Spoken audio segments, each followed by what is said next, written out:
Hello hello दोस्तों, good morning, जय हिंद। कैसे हैं आप सभी लोग? आशा है अच्छे होंगे। सम्यक इंस्टीट्यूट के ऑफिशियल यूट्यूब चैनल में आप सभी का स्वागत है। और आज से हम स्टार्ट करने वाले एमपी जो मध्य प्रदेश का सामान्य ज्ञान, ठीक है, एमपी जी के, ये जो रहेगा एमपीपीएससी वाले स्टूडेंट के लिए रहेगा, ठीक है। एमपी जो व्यापम के रहेगी एग्ज़ाम, ठीक, जो एमपी कांस्टेबल है, एमपी एसआई है या पटवारी है, उन सभी के लिए, ठीक, मध्य प्रदेश का सामान्य ज्ञान बहुत ही महत्वपूर्ण रहेगा। बहुत ही कम वीडियो में, ठीक, इसको हम पूरा करने वाले हैं, है ना। मतलब आपका जो कंटेंट रहेगा वो बहुत ज़्यादा रहेगा, लेकिन समय जो रहेगा वो काफ़ी कम समय में कवर कर दिया जाएगा, ठीक है, समय की मांग को देखते हुए। तो आज से स्टार्ट करने वाले मध्य प्रदेश का सामान्य ज्ञान, ये पहला लेक्चर है। और निरंतर लेक्चर पाने के लिए इस चैनल को सब्सक्राइब करिए और बेल आइकन को प्रेस करिए, तब जाकर आपको हमारा जो नया वीडियो डलेगा उसका नोटिफिकेशन सीधा मिल जाएगा, ठीक। चलिए स्टार्ट कर रहे हैं मध्य प्रदेश के सामान्य ज्ञान। तो मध्य प्रदेश का सामान्य ज्ञान हम मध्य प्रदेश के परिचय से स्टार्ट करेंगे, ठीक है।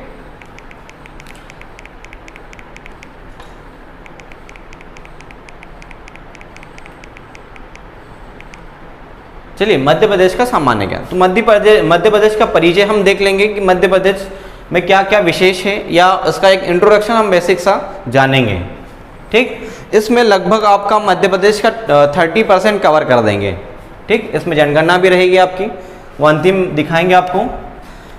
पहले मध्य प्रदेश, है ना, 1 नवंबर 1956 इसका गठन होता है, ठीक है। मध्य प्रदेश को हम देखेंगे कि वर्तमान स्थिति में मध्य प्रदेश कैसा दिखता है।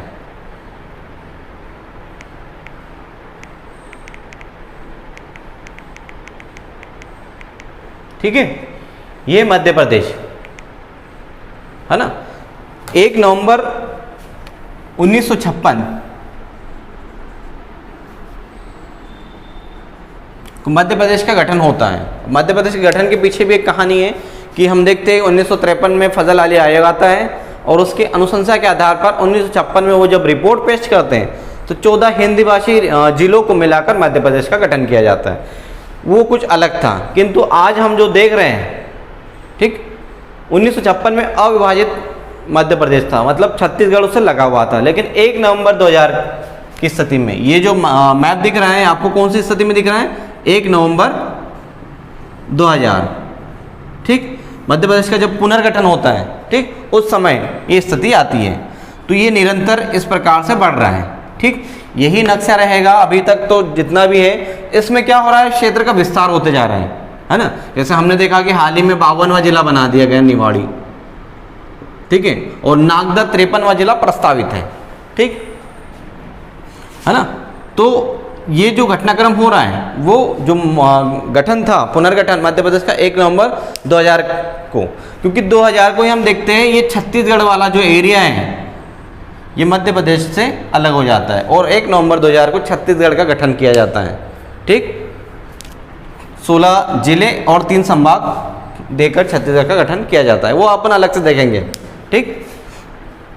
तो ये मध्य प्रदेश की सीमा देखेंगे कितने राज्यों से लगती है।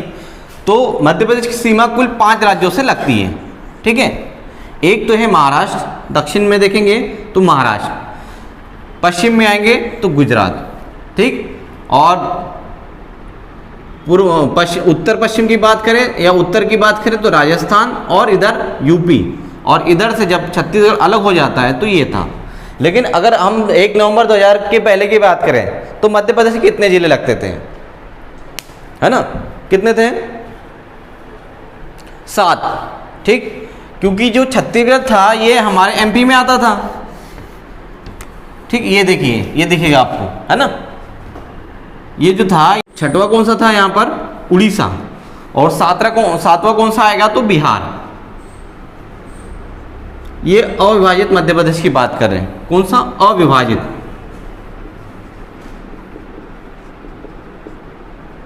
ठीक। ये आईएमपी क्वेश्चन है, पूछ लिया जाएगा कि अविभाजित मध्य प्रदेश की सीमा कितने राज्यों से लगती थी, ठीक। 1 नवंबर 2000 के पहले की बात कर रहे हैं अपन, ठीक है। तो 7 राज्यों से लगती है, लेकिन 1 नवंबर 2000 के बाद कितने राज्यों से लगती है? तो 5।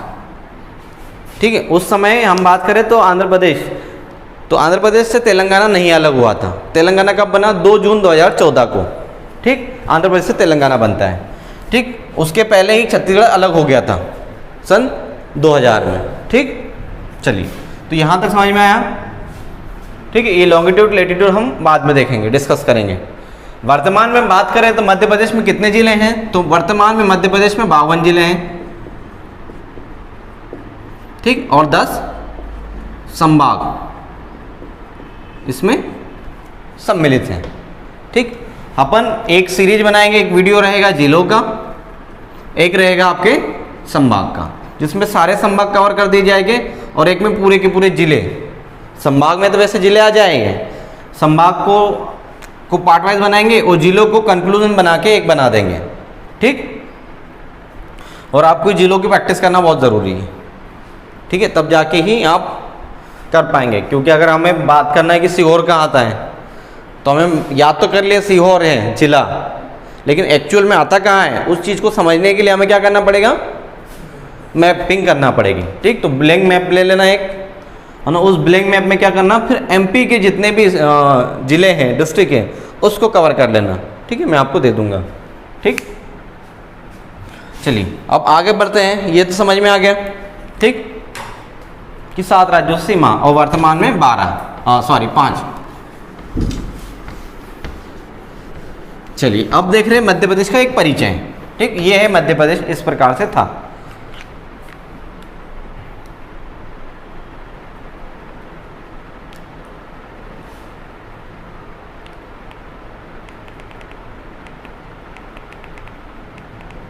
ठीक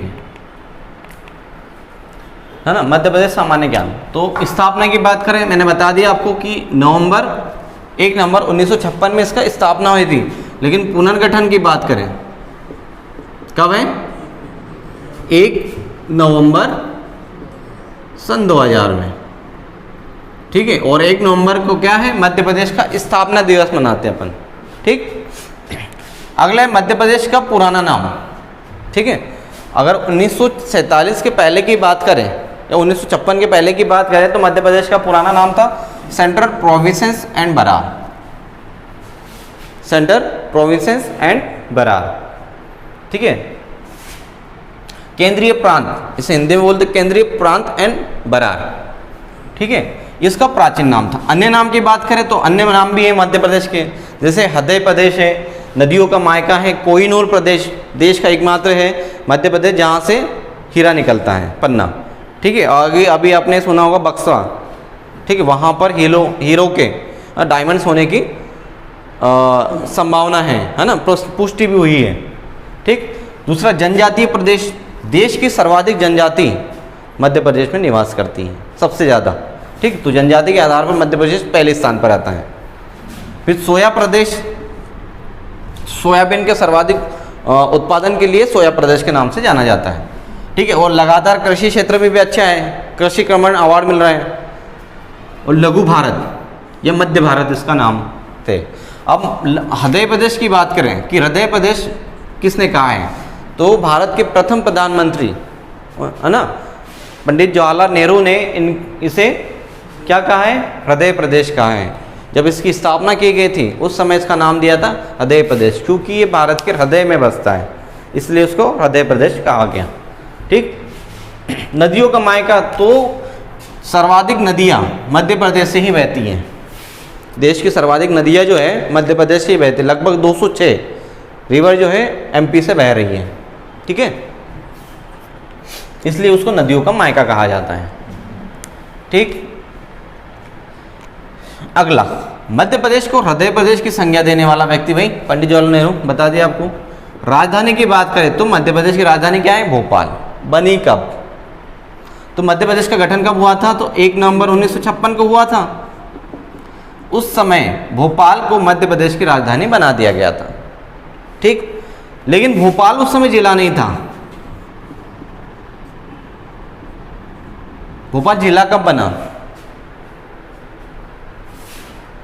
तो 1972 में। ठीक है, भोपाल क्या बनता है, सीहोर से अलग होकर, ठीक है, भोपाल को जिला बना दिया गया। सीहोर से अलग होकर भोपाल बना था, और राजनांदगांव से, है ना, दुर्ग से अलग होकर राजनांदगांव। मतलब मध्य प्रदेश में पहली बार जिला गठन आयोग क्या बोलते हैं उसको, मध्य प्रदेश में पहली बार जिला पुनर्गठन आयोग का गठन किया गया था, और जिसके तहत मध्य प्रदेश में पहली बार भोपाल और राजनांदगांव, ठीक है, 2 नए जिले बनाए थे 1956 के बाद। ठीक है, और उसके बाद धीरे धीरे प्रशासनिक स्तर पर तो ये राजधानी कहलाई भोपाल। ठीक है, इसको वास्तविक रूप से भी दर्जा दे दिया गया लगभग 1980-81 के समथिंग। उसके बाद राज्य दिवस, है ना, 1 नवंबर को मनाते हैं राज्य स्थापना दिवस, राज्य का अंतिम पुनर्गठन। ठीक, मतलब लास्ट टाइम इसका पुनर्गठन कब किया गया, तो 1 नवंबर 2000 को इसका पुनर्गठन किया गया अंतिम, अभी उसके बाद ये नहीं किया। ठीक है, पुनर्गठन का अर्थ होता है कि उसको व्यवस्थित कर देना, और या कुछ हिस्सा काट देना या कुछ हिस्सा और जोड़ देना। ठीक है, उसको पुनर्गठन या पुनर्निर्मित कहते हैं।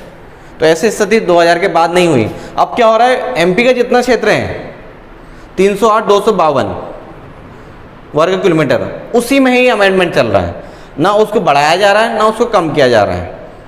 ठीक है, ये जब था वो 448 था, 448 या 446 ऐसा कुछ था, है ना, स्क्वायर किलोमीटर पूरा का पूरा। लेकिन अभी कितना हो गया है, 308,252।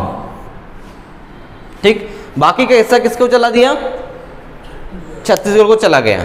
ठीक है, तो ज्यामितीय आकृति आयताकार क्षेत्र, है ना, कितना है इसका क्षेत्रफल एमपी का, ज्यामितीय आकृति का है। इसका क्षेत्रफल किस आकृति में दिखता है, ज्यामितीय आकृति में, आयताकार है। वो क्षेत्रफल इसका 308,252 वर्ग किलोमीटर है, जो देश का कितना है, जो देश का मतलब भारत का कुल हिस्से का 9.38% है। ठीक है, इंडिया की बात करें तो इंडिया का कितना है, 3287,263 3287,263 स्क्वायर किलोमीटर, वर्ग किलोमीटर। ये किसका है, इंडिया का।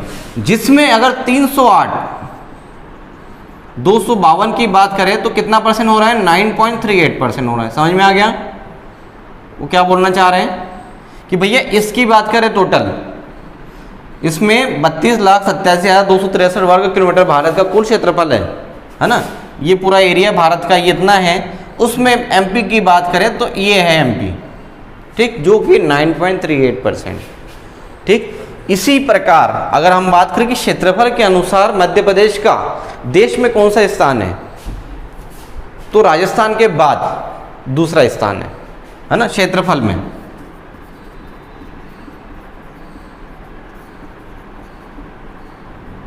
ठीक है, दूसरे स्थान पर है। लेकिन अगर हम बात करें कि छत्तीसगढ़ जब अलग नहीं हुआ था 1 नवंबर 2000 के पहले तक, तो ये देश का पहला राज्य हुआ करता था क्षेत्रफल में, सबसे बड़ा। लेकिन जब छत्तीसगढ़ अलग हो गया उसके बाद राजस्थान पहले पे आ गया। ठीक, जनसंख्या में एमपी का 5वां स्थान आता है। ठीक है, जब तेलंगाना बना 2014 के बाद, वैसे 6 आता था। ठीक, लेकिन अभी 5वां आता है। चलिए अगला, क्षेत्रफल की दृष्टि से भारत में स्थान। ठीक है, कि भारत में कौन सा स्थान है, बताया मैंने आपको, सेकंड है ना। अब इसका विस्तार की बात करें तो 605 इसकी दक्षिण उत्तर से दक्षिण है, और लंबाई की बात करें, ये लंबाई है उत्तर दक्षिण, और पूर्व से पश्चिम हिस्सा 870 किलोमीटर है। ये है क्या। ठीक, तो देखिए इसको समझने के लिए आपको एक चीज़ देखना पड़ेगी। मैं यही मैप बना दे रहा हूँ छोटा सा, यहाँ आप समझ लीजिए आप लोग। वो कह रहे हैं उत्तर से दक्षिण,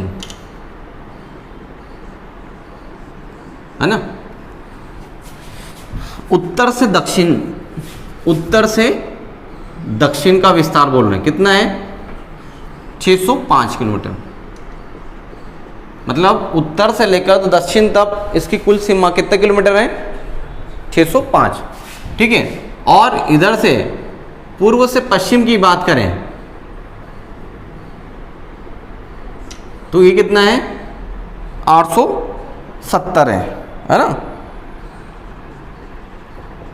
मतलब यहां से तो लेकर यहां तक की जो दूरी है उसको कहते हैं पूर्व से पश्चिम तक, पूर्व से पश्चिम तक 870 किलोमीटर, ठीक है। और उत्तर से दक्षिण तक की बात करें, मुरैना से लेकर तो बुरहानपुर, ठीक है, ये उत्तर बिंदु क्या है, मुरैना, दक्षिणतम बिंदु बुरहानपुर,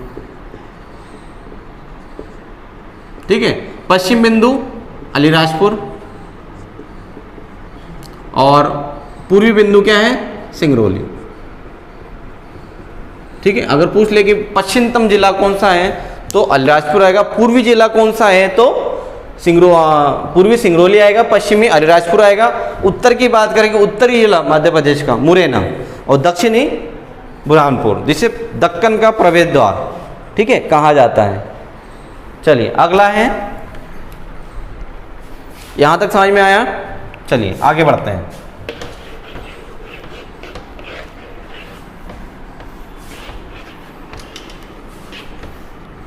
ठीक है, वो आपको जो बड़े बड़े फिगर है ना उसको याद रखने के लिए ऐसा ही करना पड़ेगा, जैसे मोबाइल नंबर याद करते हैं अपन उस प्रकार से।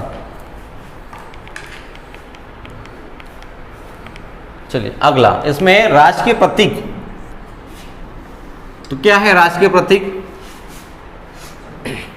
ठीक है, यहां से हटा दिया गया है।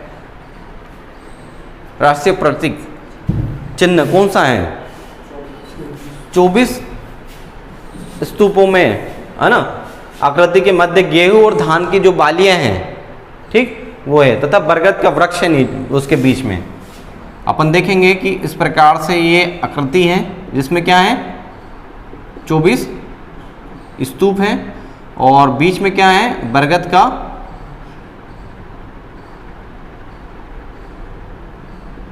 वृक्ष है, ऐसे ही है एमपीपीएससी का लोगो, है ना।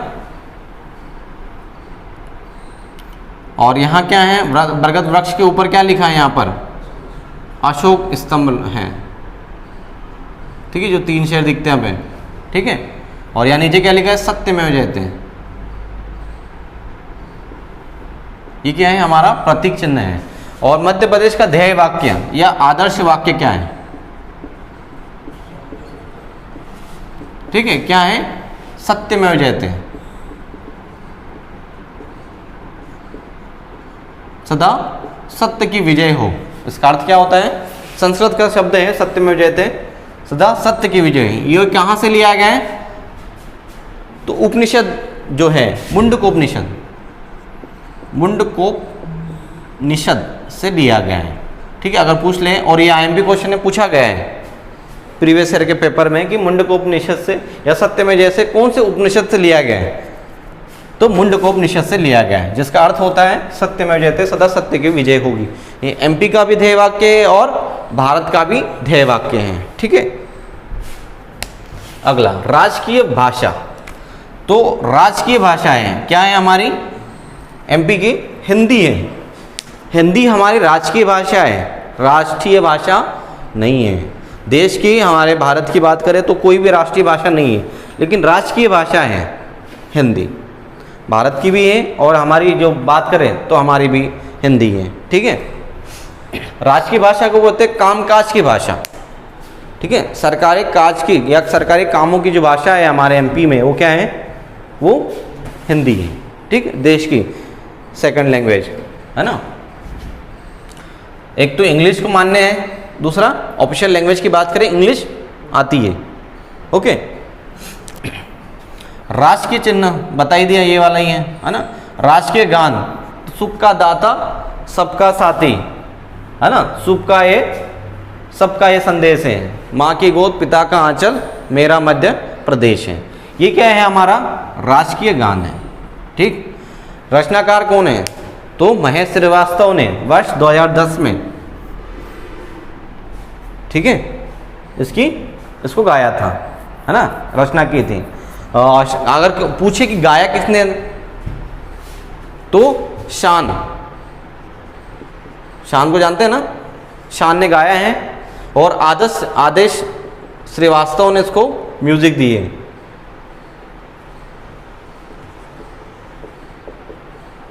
ठीक है, इसने उसको म्यूजिक दिया है, संगीत दिया है। ठीक, ये कौन है, गाने को लिखने वाले हैं, शान ने गाया है ना, शांतनु मुखर्जी, और संगीत दिया है आदेश श्रीवास्तव ने।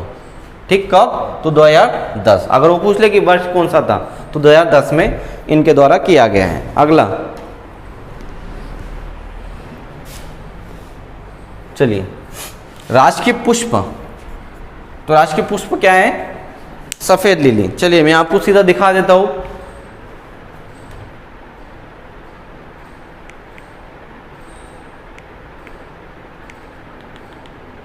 ठीक है, तो भूलेंगे नहीं आप लोग।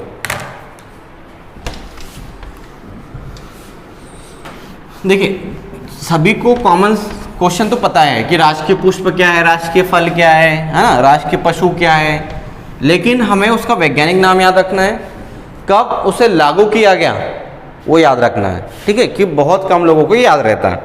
पता चला कि भाई राजकीय पुष्प की या उसको राष्ट्रीय पुष्प का दर्जा कब दिया गया। अब सबको पता है कि राजकीय पुष्प क्या है, सफ़ेद लिली है। ठीक, लेकिन कब लागू किया गया उसको, वो आईएमपी है।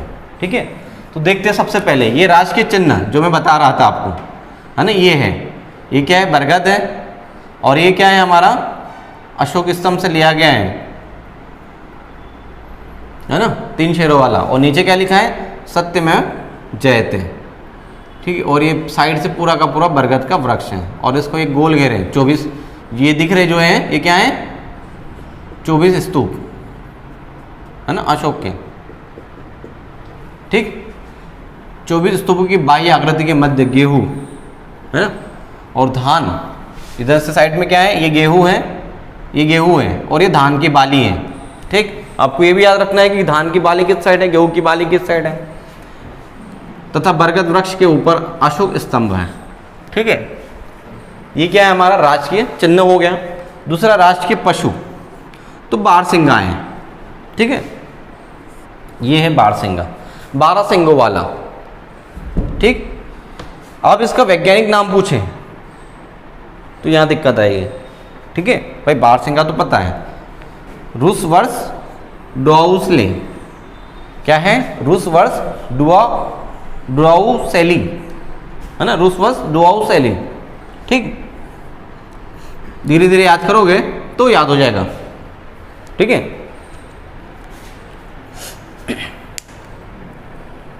डुआ उसेली, ये क्या करेगा, ये उठाएगा उसेली। ठीक, एग्जाम में आपको केवल की पॉइंट याद रखना है, डुआ उसेली, वो मारे गया तो आप क्या हो जाओगे, उछल जाओगे। ठीक, तो उसेली। ठीक है, याद हो गया।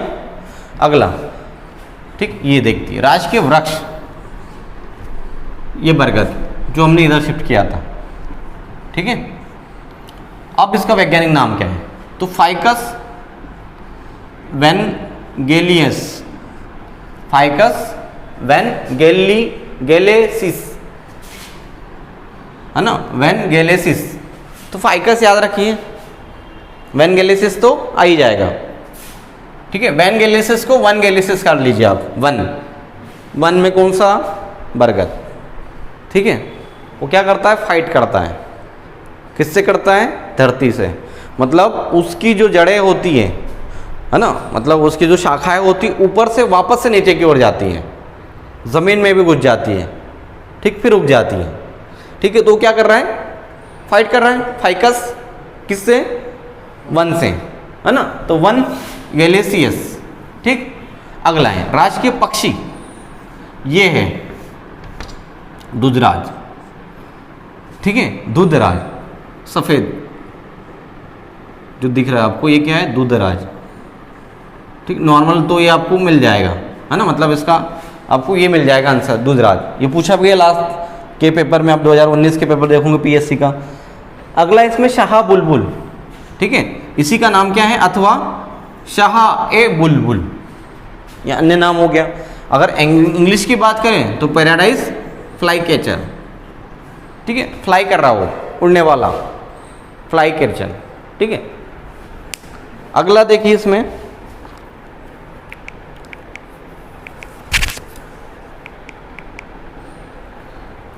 है ना, राजकीय मछली।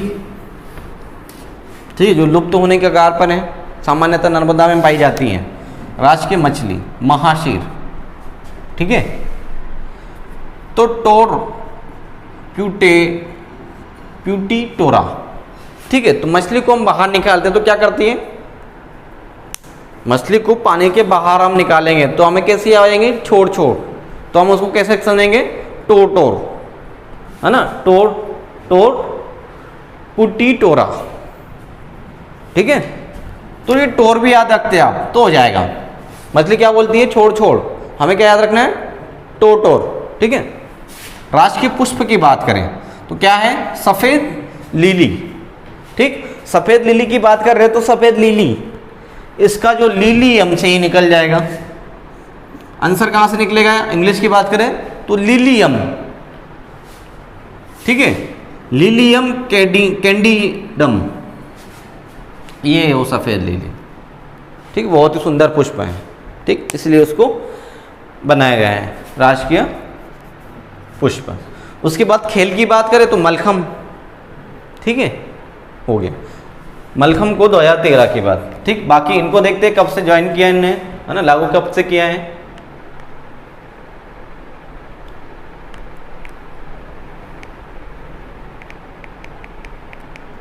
ठीक है, चलिए वापस से एक बार और रिवीजन हो जाएगा यहाँ पर।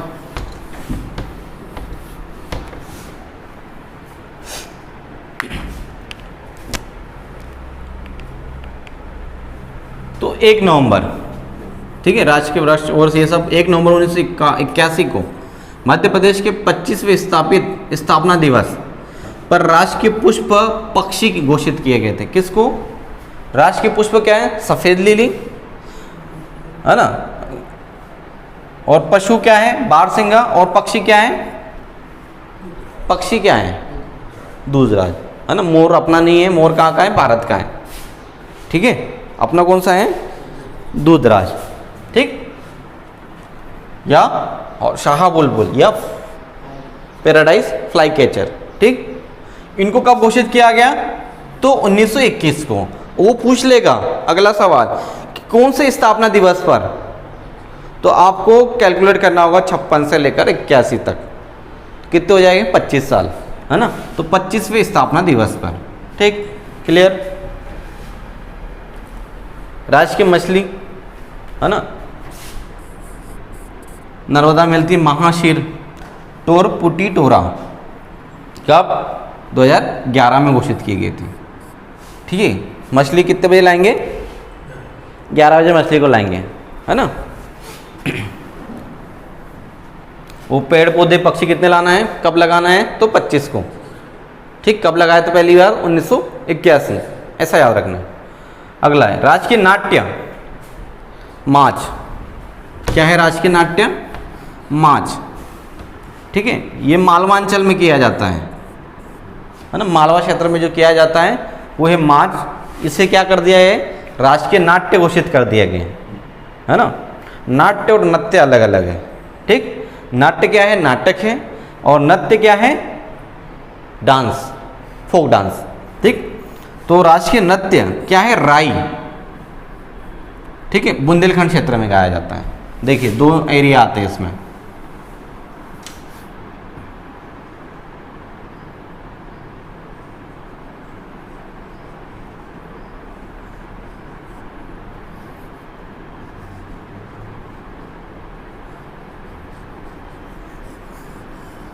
ठीक है। इधर क्या आ गया, माच, ये क्या है, नाट्य। इधर क्या आ जाएगा, नृत्य, क्या है, राई। ये नृत्य और ये नाट्य, ठीक है। इस प्रकार से याद रखना है, ठीक। अब ये लोकेशन याद हो जाएगी आपको, अब कभी नहीं भूलेंगे, ठीक है। राई को कभी माच नहीं करेंगे, माच से याद रखिए, माच मालवा, इजी हो जाएगा, ठीक है। जब मालवा याद हो जाएगा तो हम बाकी बुंदेलखंड में चले जाएंगे राई के लिए, है ना। चलिए अगला है राजकीय फसल, है ना। राजकीय फसल कौन सी है, तो मैंने बताया आपको सोयाबीन। सोयाबीन का वैज्ञानिक नाम या साइंटिफिक नाम क्या है, ग्लाइसिन मैक्सा, ठीक है, सोयाबीन बोना है तो कौन से कंपनी के बोएंगे अपन? ग्लाइसिन मैक्सा के लेके आएंगे, याद करने के लिए बता रहा हूँ। ठीक है, कौन सा? ग्लाइसिन मैक्सा जो कंपनी का सोयाबीन है वो बहुत अच्छा होता है। ठीक, तो ये हो गया ग्लाइसिन मैक्सा। जैसे गेहूं की भी अलग अलग किस्म के आते हैं ना, है ना? ठीक, तो वैसा ही इसका भी अपन कर सकते हैं, ग्लाइसिन मैक्सा या मैक्सा याद रखिए आप, बाकी चीज अपने आप याद हो जाएगी। कौन सा है? मैक्सा। ओके। खेल मलखम, ठीक, कब? 2013। और 2013 से ही प्रभात जोशी पुरस्कार, प्रभात जोशी पुरस्कार, है ना, पुरस्कार दिया जाता है किसके क्षेत्र में? हाँ, किस क्षेत्र में दिया जाता है? मलखम के क्षेत्र में, है ना। राजकीय नदी कौन सी है? नर्मदा है हमारी राजकीय नदी। ठीक है, बहुत गंदा। अगला इसको बढ़ा दो।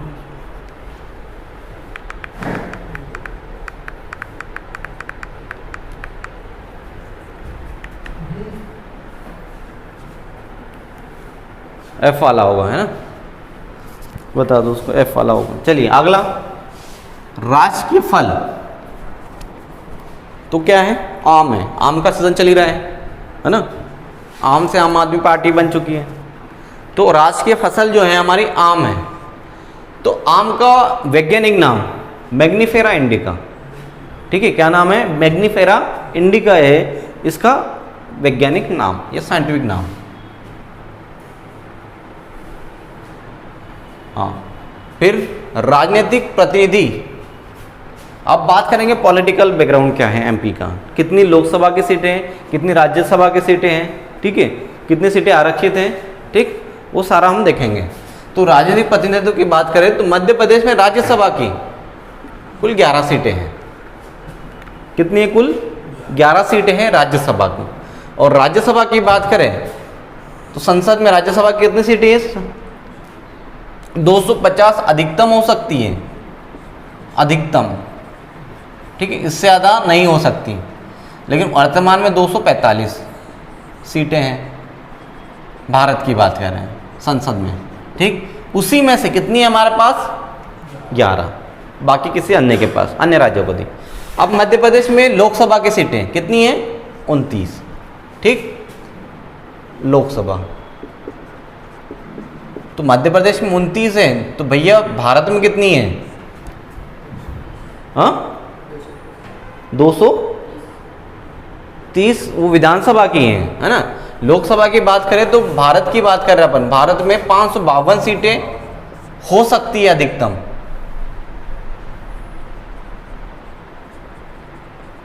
अधिकतम, लेकिन वर्तमान में 545, है ना। और अभी तो जैसे 2 सीट को थोड़ा सा निलंबन कर दिया है तो 543 ही है, ठीक है। इसमें से हमारे पास कितनी है? 29 है। समझ में आया? अगला, अब इसी में से मध्य प्रदेश में 29 जो लोकसभा की सीटें हैं, है ना, लोकसभा में कौन जाते हैं? संसद, सांसद जो हम बात करते हैं वो सांसद पहुंचते हैं लोकसभा में या राज्यसभा में। अब इसमें से 10 सीटें आरक्षित हैं। 29 में से एससी और एसटी के लिए कितनी सीटें हैं? 10, बाकी 19 सामान्य वर्ग और अन्य पिछड़ा वर्ग के लिए आरक्षित है, ठीक है। तो 10 सीटों में क्या होगा? एससी और एसटी के लोग रहेंगे। अब इसमें कितना रेशो है? तो अनुसूचित जाति एससी की 4 सीटें हैं और एसटी की 6, ठीक है। जो 29 लोकसभा की सीटें हैं उसमें से 10 आरक्षित हैं, जिसमें से 4 एससी के लिए और 6 एसटी के लिए, ठीक। क्योंकि एसटी का जनसंख्या ज़्यादा है इसलिए उनको 2 सीटें ज़्यादा दे दी, ठीक है। फिर अगला है अनुसूचित जनजाति के लिए आरक्षित लोकसभा क्षेत्र, ये हो गया ना आपका। हाँ, इसमें अगर हम बात करें कि कौन कौन से जगह है, ठीक है, जहाँ पर एससी वाली सीटें हैं और जहाँ पर एसटी की सीटें हैं। तो एससी की बात करें तो एमपी में 4 सीटें हैं कुल एससी के लिए, टोटल 29 है, उसमें से एससी सामान्य मतलब शेड्यूल कास्ट अनुसूचित जाति के वर्ग के लिए जो उम्मीदवार होगा उसके लिए 4 सीटें, और वो 4 सीटें भी उन्हें निर्धारित कर, ये नहीं कि कहीं से भी लड़ सकते, नहीं, उन्हें सीटें या क्षेत्र घोषित कर दिया गया है। तो एक है भिंड, दूसरा है टीकमगढ़, देवास और उज्जैन। ये 4 सीटें हमेशा कौन सा उम्मीदवार रहेगा? एससी का। इसमें ना ओबीसी आएगा ना जनरल जाएगा, हमेशा इन पे एससी का ही रहेगा। दूसरा है एसटी की बात करें तो एसटी की टोटल सीटें कितनी है? 6। तो 6 सीटें कौन कौन सी हैं? एक रतलाम, जहाँ से हमेशा एसटी का ही उम्मीदवार होगा, ठीक है, जो लोकसभा में जाएगा। दूसरा धार, तीसरा खरगोन, चौथा शहडोल, 5वां मंडला और छठा बैतूल। ये 6 सीटें जो हैं वो एसटी के हैं, ठीक। हमेशा यहाँ पर एसटी का उम्मीदवार ही उनको भेजना पड़ेगा, ठीक। मतलब मान लीजिए 2 पार्टी बीजेपी और कांग्रेस है, तो दोनों पार्टी का जो उम्मीदवार रहेगा वो कौन सा कैंडिडेट रहेगा? एसटी का ही रहेगा, एससी का नहीं रहेगा, एसटी का ही रहेगा। और उनमें फिर मुकाबला होगा, और फिर जिसको ज़्यादा वोट मिलेंगे, मतदान जिसको ज़्यादा मिलेगा, वो व्यक्ति क्या होगा? लोकसभा जाएगा, ठीक। ये होगा संसद वाला मैटर, यहाँ से लेकर यहाँ तक समझ में आया, ठीक। अगला विधानसभा की बात करें तो टोटल 230 सीटें, ठीक, प्लस एक है एंग्लो इंडियन जिसको मनोनीत किया जाता है, तो ऐसे कितनी हो जाती है? 231। लेकिन वास्तविक रूप से कितनी है जो निर्वाचित होते हैं? 230, और एक मनोनीत की जाती है एंग्लो इंडियन को, है ना। एंग्लो इंडियन किसे कहते हैं? आंग्ल भारतीय जिसे बात करते हैं अपन, है ना। आज़ादी के पहले कोई ऐसा व्यक्ति जिसके माता पिता यहीं बस गए और उसका जन्म भारत में ही रहा हो, लेकिन वो भारत का नागरिक नहीं है, मतलब भारत का मूल निवासी नहीं था, ठीक है। बाद में उसने नागरिकता स्वीकार कर ली, तो धीरे धीरे जब उसका वंश बढ़ता चला गया तो उसको वो यहीं रह गया। ऐसे व्यक्ति को कहते हैं आंग्ल भारतीय नागरिक, ठीक। तो ऐसे बहुत कम लोग हैं। तो अपने एमपी में एक व्यक्ति को मनोनीत कर सकते हैं, अगर एमपी में होगा तो, नहीं होगा तो ऐसा नहीं बाहर राज्य से लाके अपन यहाँ स्थापित कर, नहीं। अनुसूचित जाति के लिए आरक्षित अब विधानसभा की बात करें, टोटल कितनी है?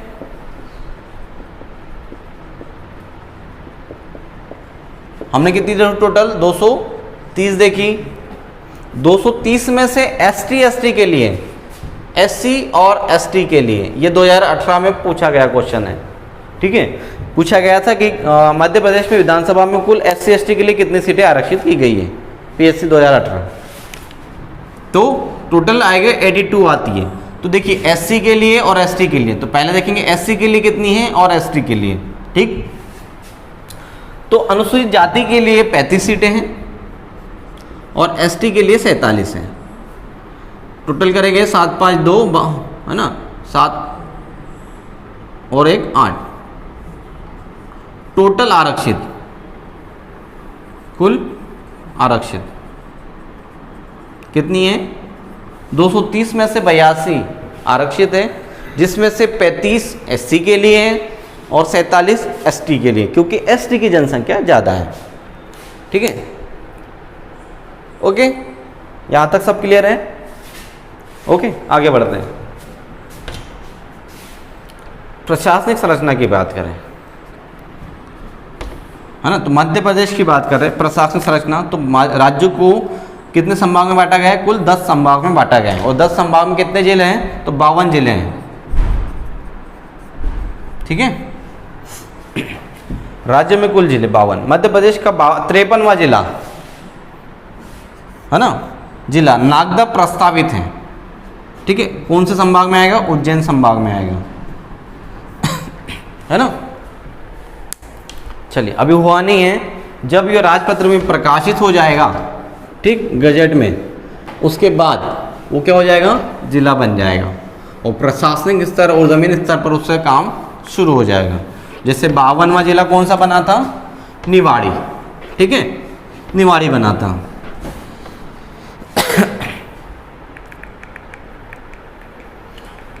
और एक नज़र देखते हैं जो आईएमपी फैक्ट है। राज्य में कुल तहसीलें पहले 376 हुआ करती थी, अभी कितनी हो गई? 420 कुल तहसीलें, राज्य में 420 तहसील हो गए, ठीक है। राज्य में कुल विकासखंड की बात करें तो 313 विकासखंड, ठीक। आदिवासी विकासखंडों की बात करें तो 89 है। कैसे याद करेंगे, यहाँ दिक्कत आएगी। तो 420 क्या है, तहसील है ना। तहसील में कैसे काम करते हैं है ना। तो 420 है ना, वहां पर अपन इसको फिगर याद रख सकते हैं। कुल कितनी है, 420। विकासखंड की बात करें तो 313, 1 3 13 क्या है, विकासखंड, 3 1 13, ठीक। आदिवासी की बात करें तो आदिवासी विकासखंड तो 8 9, ठीक है। आदिवासी ज़्यादा आते हैं क्या, 8 9, ठीक। तो 8 9 विकासखंड। नगरों एवं शहरों की संख्या कितनी है, मतलब जो नगर हैं और शहर सिटी दोनों के बाद, गांव को यहाँ पर सम्मिलित नहीं किया गया है। तो ऐसे ही इनकी संख्या है 476, है ना, 476। कुल नगर निगम की बात करें तो कुल 18 हैं। पहले कितने पढ़ते थे आप लोग, 16, इतनी पढ़ते थे, जिसमें से बुरहानपुर भी एक है। लेकिन अभी कितनी है, टोटल 18 हो गई है, ठीक। अब इसमें आता है सवाल कि 17 कौन सा था और 18 कौन सा है। तो 17वीं बनी भिंड और 18वीं क्या है, दतिया। भिंड और दतिया को मिलाकर अभी मध्य प्रदेश में कुल 18 नगर निगम हो गए हैं, ठीक। इसमें नगर निगम में 3 सेक्शन आते हैं, है ना। अगर नगर निकाय की बात करें तो 3 चीज़ें आती हैं। कौन कौन सी आती हैं, एक नगर निगम, नगर पालिका और नगर पंचायत, ठीक। और एक उसके बाद की चौथे स्तर की बात करें तो महानगर पालिका, इंदौर मेट्रो सिटी जैसे बोलते हैं हम, है ना। तो ये है, ठीक। जो गांव विकास की ओर होते हैं उन्हें क्या कर देते हैं, नगर परिषद या नगर पंचायत, मतलब बड़ा वाला, ठीक। अब वो नगर पंचायत धीरे धीरे एक सिटी की ओर अग्रसर है, सिटी बना नहीं है, सिटी या शहर बनने की ओर अग्रसर है, तो उसको क्या कहेंगे हम, नगर पालिका, ठीक। और जो सिटी बन चुका है, शहर बन गया, उसको क्या कहेंगे हम, नगर निगम। अब वो नगर निगम, वो शहर अब धीरे धीरे बहुत बड़ा होने वाला है, उसको क्या कहेंगे, महानगर पालिका। अंडरस्टूड, ठीक। अगला, है ना। तो देखें कुल नगर पालिका है तो 98, भाई 100 होना थे, कितने कम है, 2। आप क्या याद रखोगे, 2 याद रखो, 2 कम है नगर पालिका बनने में, है ना। बोलते हैं ना, विराट कोहली 98 मार दिए, 2 रन कम है। तो ऐसे नगर निगम कितने हो गए, मामा ने 98 बना दिए, कितने कम बना दिए, अभी 2 बाकी तो शतक हो जाएगा, ठीक, सेंचुरी हो जाएगी। नगर पंचायत तो 264, है ना। तो कितनी है, बोले 2 4 6 होगी, ऐसे बोलते हैं ना, बोले कितने क्या है, 2 4 6, तो 2 6 4 याद रखो आप, है ना। 2 4 6 भी याद रखो, तो पलटा देना उसको, ये मत लिख देना 2 4 6 ही, है ना, 2 6 4 लिखना, ठीक है। नगर पंचायत है, नगर पंचायत मैंने बताया जो ग्राम थे, पहले गांव थे, लेकिन वो अब धीरे धीरे विकास कर रहे हैं। फिर कुल पंचायत, जिला पंचायत की बात करें तो हर जिले में एक पंचायत होती है ना, जो क्या करती है, गांव, पहले तो गांव एक परिवार होते हैं। पंचायत कैसे बनती है, तो एक पूरा स्ट्रक्चर होता है, क्या होता है, परिवार। परिवार का समूह क्या बनता है, कई सारे परिवार मिलकर क्या बनते हैं, गांव, है ना। यहाँ एक व्यक्ति, लोग मिलकर, कई लोग मिलकर क्या बनते हैं, परिवार बनता है। कई परिवार मिलकर गांव बनता है, और कई गांव मिलकर पंचायत बनती है, और कई पंचायत मिलकर क्या बनती है, जनपद पंचायत।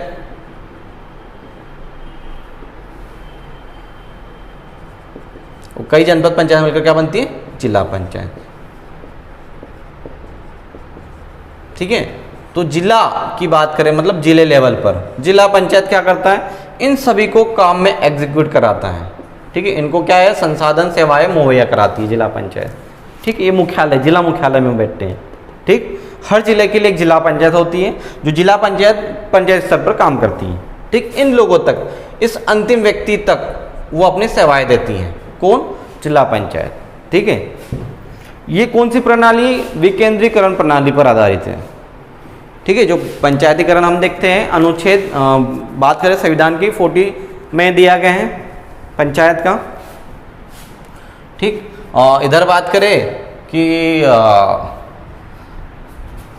अनुच्छेद आता है अनुसूचियाँ, है ना, तो अनुसूची 11 में पंचायत है और अनुसूची 12 में नगर निगम स्थानीय प्रशासन की बात करते हैं। ठीक, चलिए, कुल जनपद पंचायत विकास खंड हो गया 313। ठीक, कुल ग्राम कितने हैं? ग्राम गांव 54,903 ग्राम है। कुल पुलिस जिले, तो हर जिले में एक पुलिस जिला मुख्यालय होता है, जिला मुख्यालय, वो जिला मुख्यालय की बात कर रहे हैं, है ना। तो कितनी है टोटल? 52। ठीक, पुलिस थाने की बात करें तो ये आंकड़ा पहले कम था, अब कितना हो गया? पहले 1050 हुआ करता था, अब 1099। इधर भी कितना कम है? 1100 में एक कम है। तो क्या बोलेंगे हम? पुलिस थाने 1100 में एक कम। ठीक, देखो दो चीज़ें होती है याद करने का, एक तो जो है उसको याद कर लो, या जो नहीं है उसमें जितना कम है वो याद कर लो। एक कम 1100 में तो 1099 आ जाएगा। ठीक, पुलिस कंट्रोल रूम कितने हैं? 53। मध्य प्रदेश के उच्च न्यायालय की बात करें तो मध्य प्रदेश उच्च न्यायालय कहाँ है? तो मध्य प्रदेश का उच्च न्यायालय कहाँ है? जबलपुर। ठीक, लेकिन 1956 के पहले की बात करें तो मध्य प्रदेश का उच्च न्यायालय जबलपुर में नहीं था, नागपुर में था। ठीक, लेकिन उसको बाद में 56 के बाद क्या कर दिया? जबलपुर में। जब नागपुर वाला एरिया कहाँ चला गया? मुंबई राज्य में चला गया। महाराष्ट्र का नाम पहले मुंबई राज्य हुआ करता था। ठीक है, बाद में क्या हो गया? महाराष्ट्र।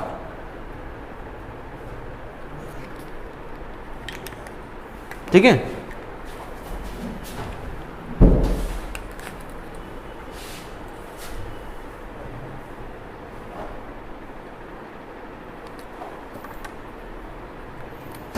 ठीक, तो मध्य प्रदेश उच्च न्यायालय जबलपुर में स्थित है और उसके 2 खंडपीठ हैं। कहाँ कहाँ है? एक ग्वालियर, दूसरी इंदौर, और तीसरी भोपाल में प्रस्तावित है। अभी बना नहीं है लेकिन साइन हो चुका है, मतलब असाइन हो चुका है उसको कि हाँ यहाँ बनने वाला है। खंडपीठ क्या होता है? उसी की एक ब्रांच होती है ना। अब क्या होता है कि सभी लोग जबलपुर पहुँचने में असमर्थ हैं, तो उन्होंने क्या कर दिया? उसकी एक ब्रांच बना दी कि भैया एक काम करो, वहाँ पर भी हमारे न्यायाधीश बैठेंगे, तुम वहीं जाके उनसे मिल लो। ठीक, इसलिए तो कब हुई थी स्थापना? 1956 में। उच्च न्यायालय की खंडपीठ ग्वालियर और इंदौर में स्थित है, भोपाल प्रस्तावित है। ठीक,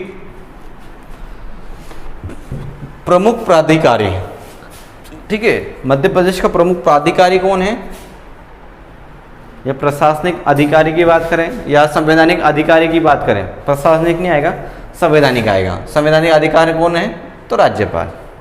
ठीक है, मुख्यमंत्री संवैधानिक अधिकारी नहीं है। ठीक, तो कौन है अभी वर्तमान में? आनंदीबेन पटेल। इनके पहले लालजी टंडन थे और लालजी टंडन के पहले यही थी। ठीक, जो इनका ट्रांसफर कब वो कहाँ हो गया था? यूपी में, और लालजी टंडन यूपी से एमपी आ गए थे। फिर लालजी टंडन चले गए, चल बसे। उसके बाद आनंदीबेन पटेल क्या कर रही हैं? एमपी और यूपी की वास्तविक राज्यपाल हैं, किंतु एमपी का अतिरिक्त कार्यभार संभाल रहे हैं। ठीक है, तो याद रखना है। मुख्यमंत्री शिवराज सिंह चौहान है जो अपने चौथे कार्यकाल के लिए, है ना, पहला 2005 से निर्वाचित हुए थे वो। ठीक, 5 से 10, 10 से 15, 15 से 20, 5 चौथा ही आएगा, है ना। 5 से 10, 10 से 15, 15 से 20, हाँ चौथा कार्यकाल है। प्रोटेम स्पीकर कौन है? रामेश्वर शर्मा प्रोटेम, ठीक है, शर्मा जी हैं। जबलपुर मुख्य न्यायालय के न्यायाधीश अजय कुमार मित्तल थे, लेकिन अप्रैल में ये क्या हो गए, अपडेट हो गए, मतलब इनके स्थान पर नए आ गए, इन्हें अतिरिक्त कार्यभार संभाल रहे थे। अभी कौन है? मोहम्मद रफीक जो है मध्य प्रदेश उच्च न्यायालय के वर्तमान मुख्य न्यायाधीश हैं, ठीक। और अगर हम पहले बात करें कि मध्य प्रदेश के पहले मुख्य न्यायाधीश कौन थे, फर्स्ट, जब उसका गठन हुआ था 1956 में, स्थापना कब हुई थी मध्य प्रदेश की? 1956 में, ठीक। अगर वो पूछे खंडपीठ की स्थापना कब की गई, तो 1968 में, ठीक है। इंदौर और ग्वालियर कब बने, तो 1968 में बने। और एमपी का जबलपुर हाईकोर्ट की स्थापना 1956 में होती है। वो पहले न्यायाधीश मोहम्मद हिदायतुल्लाह,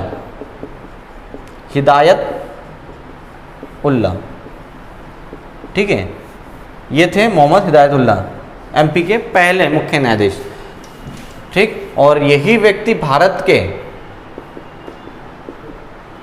पहले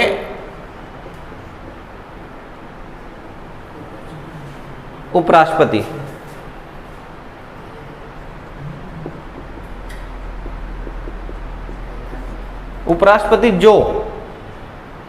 जिन्होंने,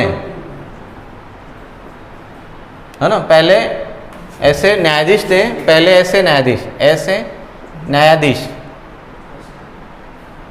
ठीक है, बता रहा हूं उसमें, पहले ऐसे न्यायाधीश, मुख्य न्यायाधीश थे, कहाँ के? सुप्रीम कोर्ट के, जिन्होंने उपराष्ट्रपति के रूप में कार्यभार संभाला था, उपराष्ट्रपति के रूप में अतिरिक्त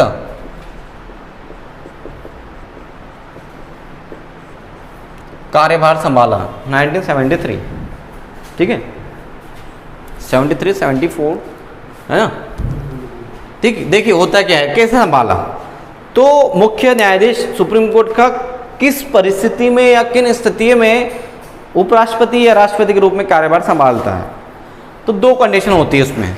जब भारत का राष्ट्रपति ना रहा हो तो वो क्या करेगा, उपराष्ट्रपति उसका कार्यभार संभालेगा, राष्ट्रपति का। किंतु जब उपराष्ट्रपति भी ना रहा हो, ऐसी स्थिति में सुप्रीम कोर्ट के मुख्य न्यायाधीश क्या करते हैं, अतिरिक्त उपराष्ट्रपति के रूप में कार्यभार संभालते हैं, वो काम करते हैं, ठीक।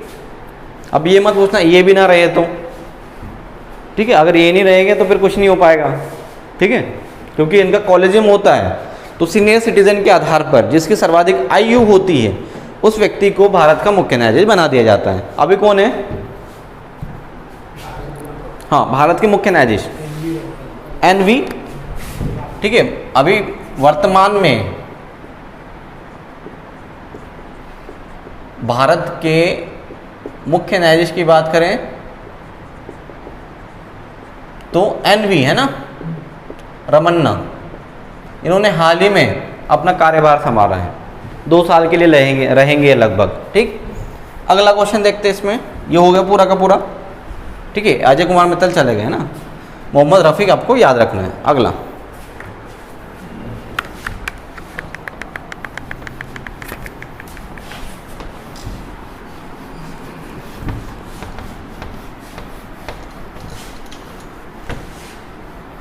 समझ में आ रहा है?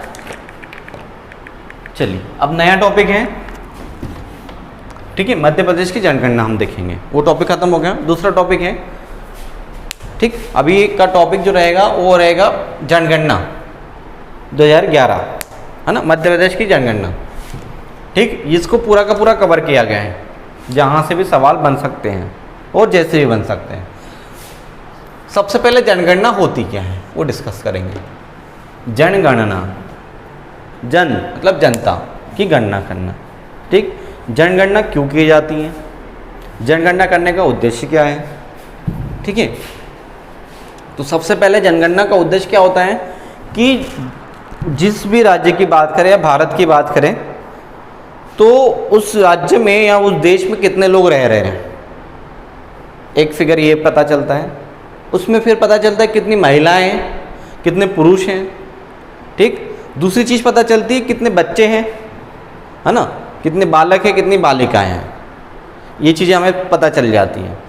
दूसरी चीज़ हमें पता चलती है कितने लोग बीपीएल परिवार के अंतर्गत आते हैं, ठीक, क्योंकि इसमें आर्थिक उसमें भी होती है, पूरी जनगणना जब होती है तो पूछा जाता है कि आपके पास कितना क्या है, तो सवाल रहते हैं। पिछले टाइम 29 सवाल थे जब ये जनगणना हुई थी, तो 29 सवाल, ठीक है, जो जनगणना परिवेशक आते हैं घर में पूछने के लिए कि भाई आपके यहाँ क्या क्या चीज़ें हैं, तो केवल वो 29 सवाल पूछते थे, ठीक है। तो उस समय 2011 में जनगणना की बात कर रहे हैं। लेकिन सबसे पहले जनगणना कब हुई थी? 1871 में, 72 में सबसे पहली बात करो, ठीक है। 1872 में हुई थी लॉर्ड मेयो के समय,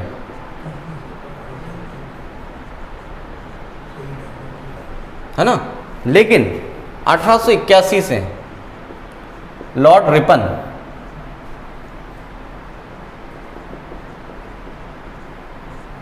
के समय ये वास्तविक रूप से शुरू होती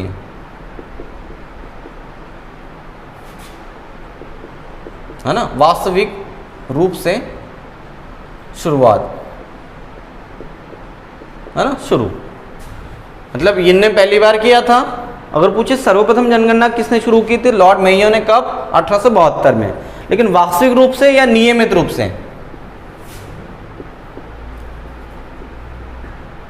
है ना, नियमित रूप से कब स्टार्ट होना शुरू हुई? 1881 से। और इन्होंने डिसाइड किया कि प्रत्येक 10 वर्ष के पश्चात, है ना, प्रत्येक 10 वर्ष के बाद क्या होना चाहिए? जनगणना की जाए। तो इन्होंने जो डिसाइड किया था 10 वर्ष, अभी तक वही चल रहा है, उसको अपडेट नहीं किया गया है। किंतु इसमें मेरा भी मानना है कि अपडेट होना चाहिए, ठीक, मिनिमम 5 साल होना चाहिए। तो 5 साल क्यों होना चाहिए?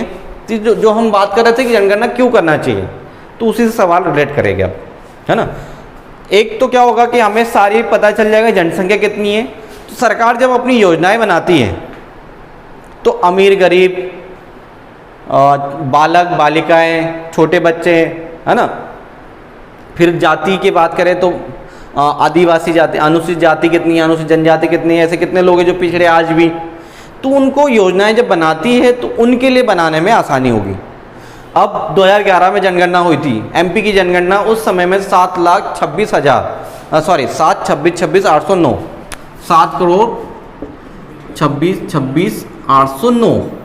7,26,809 थी। क्या आज भी उतनी है? नहीं। लेकिन जो योजनाएं चल रही है, जिस प्रकार से प्लानिंग चल रही है, वो किसको आधार मान के चल रहा है? हमारा 2011 के जनगणना के अनुसार, ठीक। अभी तो ये डबल हो गई होगी, 15 हो गई होगी, ज़्यादा ही हो सकती है, ठीक है, क्योंकि लॉकडाउन भी लगाए 2 साल से ठीक। तो ये जनसंख्या ज़्यादा बढ़ जाएगी, और तो 2 साल में जितनी बढ़ जाएगी उतनी 10 साल में नहीं बढ़ी होगी, ठीक है। तो ये एक उद्देश्य हो गया। दूसरा क्या उद्देश्य होता है? क्षेत्र विस्तार के लिए भी हमें आसानी होती है। फिर नया परिसीमन आयोग डिसाइड होता है, ठीक है। परिसीमन आयोग क्या करता है? अब जनसंख्या बढ़ी, तो जनसंख्या जब बढ़ती है तो उसमें जनसंख्या में सीटें ही बढ़ती हैं, है ना। निर्वाचन का भी इसमें भूमिका बढ़ेगी ना। भाई कितनी सीटें थी? 7 लाख पर 29 सीटें दी थी, 7 करोड़ जब जनसंख्या थी, है ना, 726, तो हमने 29 सीटें लोकसभा के दी थी। अब जनसंख्या 15 करोड़ हो गई, सीटें भी बढ़ोतरी होगी, ठीक है। अगला नया परिसीमन आयोग, जब ये जनगणना के आंकड़े 23 तक आ जाएंगे तो 24 में नया परिसीमन आयोग होने वाला है। जिसके बाद क्या होगी? जो सीटें देख रहे हैं अपन, संसदीय सीटें, खंडवा, है ना, बुरहानपुर आता है अपना, तो अब ये अपडेट हो जाएगा। अब आगे हो सकता है कि भाई बुरहानपुर अलग हो जाए, खंडवा अलग हो जाए, बाकी नए नए जितने भी जिले हो रहे हैं, ठीक है, उनको अलग कर दिया जाए, ठीक है, उनकी संसदीय क्षेत्र, तो बढ़ावा होगा ये, ठीक, तब तो पता चलेगा, ठीक। तो कई सारे लाभ भी हैं और कई सारे हानियाँ तो नहीं है। हानियाँ ये होती है कि उसमें बहुत सारा टाइम चला जाता है, ठीक है। कई सारे हमारे टीचर, जो लोग भी, जो उनकी नियुक्ति की जाती है जनगणना के लिए, वो सारा करवाना होता है, ठीक। लेकिन ये कुल मिला के अच्छा है, हमें पता चलता है कि हमारे आसपास क्या हो रहा है, कितने लोग अमीर हैं, गरीब हैं, ठीक। कुपोषण का स्तर कैसा है, शिक्षा का स्तर कितना है, कितने लोग ग्रेजुएट हैं, इसमें हम क्या क्या ज्ञात करते हैं, लिंगानुपात ज्ञात करते हैं, है ना। ज्ञात क्या होगा, लिंगानुपात होगा, ठीक, शिक्षा का स्तर ज्ञात होगा, ठीक है, विकास की दर ज्ञात होगी, कितना शहर, कौन सा शहर या कौन सा देश, कौन सा जिला कितनी ग्रोथ कर रहा है, ठीक है, ये सारा का सारा तो इसको देखेंगे, ठीक। बहुत ही अहम पे टॉपिक है और हर एग्जाम में आता ही आता है, ठीक। MPPSC ले लो या अदर जितने भी स्टेट के एग्जाम हैं MP की, उसमें आता ही है। तो कुल जनसंख्या कितनी है, 726,26,809, ऐसे याद रखो। अगर आप याद रखोगे 7,26,26,809, कैसा लग रहा है पूरा, 726,26,809, दैट्स इट। भारत की कुल जनसंख्या का आप कितना प्रतिशत है, तो जो ये 7 करोड़ है, 26 लाख है, 26,809, वो भारत की कुल जनसंख्या 6% था। अब भारत जब MP की जनगणना हुई तो भारत की भी हुई होगी कि भाई भारत को आंकड़ा किसने पहुंचाया है, MP ने, कि भाई हमारे पास इतनी है, तब तो भारत की जनगणना होती है। तो इसकी भी भारत की बात करें 2011 में होती है, हुई थी, है ना, भारत की जनगणना होती है, उसके बाद MP भी उसी में इंक्लूड कराता है अपने, कि बार बार खर्चा क्यों कराएं, ठीक। इनको आंकड़े चाहिए थे सरकार को इनके, तो इन्हीं के आंकड़े सरकार ने लेती हैं, तब जाके स्टेट वाइज बना देती हैं, ठीक। तो उस समय भारत की जनसंख्या 121 करोड़, हाँ लगभग, ठीक, कुछ आगे भी हैं, तो लगभग कितनी थी, 121 करोड़। तो 121 करोड़ में ये वाला 7 करोड़ कितना परसेंट आ रहा है, 6%, ठीक है। जनगणना 2011 के अनुसार भारत में स्थान MP का जनसंख्या में कौन सा है, 6वां, ठीक। लेकिन किंतु यहाँ पर अपडेट होना पड़ेगा 2014 2 जून, है ना, याद भी रखना है आपको। अगर पूछ ले कि तेलंगाना राज्य की स्थापना कब हुई, तो 2 जून 2014 को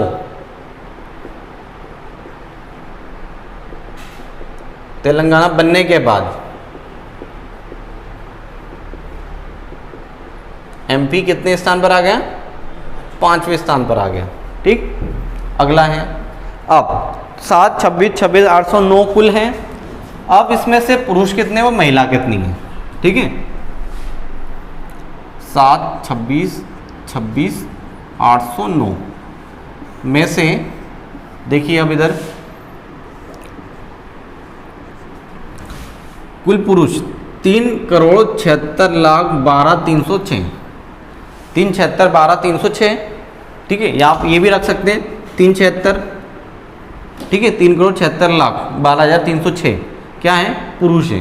परसेंट की बात करें, कितना परसेंट आ रहा है, 51.79, ठीक है, 51.79% पुरुष है, ठीक। और महिला की बात करें, है ना, तो कितना है महिला का, 48.21% महिला, ठीक। देखिए महिला, पुरुष कितना होगा 376, तो महिला 350, 376, 350, ठीक है, 26 अधिक है। ये आप इसको बांट दो, इसको क्या करना है, 26 अधिक है, पहले 7 का क्या करेंगे, 3 बांट दिया, ठीक। अब क्या हो रहा है, अब भाई 3.5 आना चाहिए, तो पुरुष हमेशा ज़्यादा है, तो क्या कर दिया, 50 इसको दे दिया, ठीक है। लेकिन इसमें कितना गया, 326 ही दे दिया इसको, ये क्या होगा, ठीक, ठीक है। एक को 3 50 बांट दिया तो कितना हो गया, बराबर हो गया। लेकिन एक में क्या है, 26 ज़्यादा है ना, तो 376 हो गया, 350 ही हो गया। ये बहुत आसान तरीका बता रहा हूँ समझने के लिए, इससे ज़्यादा समझा नहीं सकते हैं। टोटल कितना है, 726, 7 का आधा कर लिया, कितना हो गया, 3.5 हो गया, ठीक।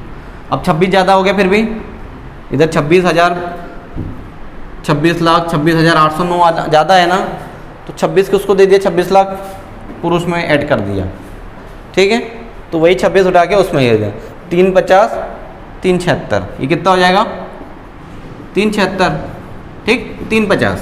तो 376 जब ये हो जाएगा तो 51% हो जाएगा, क्योंकि 26 लाख ज़्यादा हो गए, और ये 350 है, 350 14 503, तो 48 21 हो गया, ठीक। अगर राउंड फिगर आप ये रखते हैं कि 51 80 और 48 20, ठीक है, कुल शिशु लिंगानुपात, ठीक है। मैंने बताया था यहाँ बच्चों की संख्या भी ज्ञात की जाती है कि शिशु जन्म दर कितनी, मृत्यु दर कितनी है, लिंगानुपात कितना है। तो 0 से 6 वर्ष के बच्चे कितने हैं, 108, 1,08,09,395, ठीक। ये 0 से 6 वर्ष तक के बच्चे कुल शिशु, है ना। अब इसमें ये कुल आ गया, इसमें डिसाइड किया कि बालिका कितनी है, बालक कितना है, नहीं। अब वो बोल रहा है कि कुल शिशु पुरुष 6 से 0 से 6, 56 36 172, और बालिका की बात करें 0 से 6 तो 51 73, ठीक। परसेंट अपन निकाल लेंगे। जनसंख्या की दशकीय वृद्धि दर, मतलब दशकीय वृद्धि दर कितनी है हर 10 साल के बाद। 2001 में हुई थी जनगणना, वो 2011 में हुई, ठीक। तो उन्होंने डिसाइड किया कि भाई जब एक में जो आंकड़े आए थे वो 10 के मुकाबले में कितना अंतर है, तो 10 की वृद्धि दर कितना है 20.35%, बहुत ही ज़्यादा है। मतलब इतनी जनसंख्या 20.35% जनसंख्या बढ़ गई, ठीक है। जनसंख्या की औसत वार्षिक वृद्धि दर, अब ये औसत वार्षिक कहा इन्होंने, वार्षिक है ना, औसत वार्षिक कितनी, मतलब पर एनम कितनी निकली पर ईयर, तो दशक में, ठीक, तो कितनी निकली है पर एनम 2.03 पर साल बढ़ती गई, और 10वें साल कितनी बड़ी टोटल जब ऐड किया गया तो 20.35, ठीक। समझ में आ रहा है, ठीक है। कोशिश करो कि इसको तत्काल याद हो जाए, है ना, उसको बिखरने मत दो।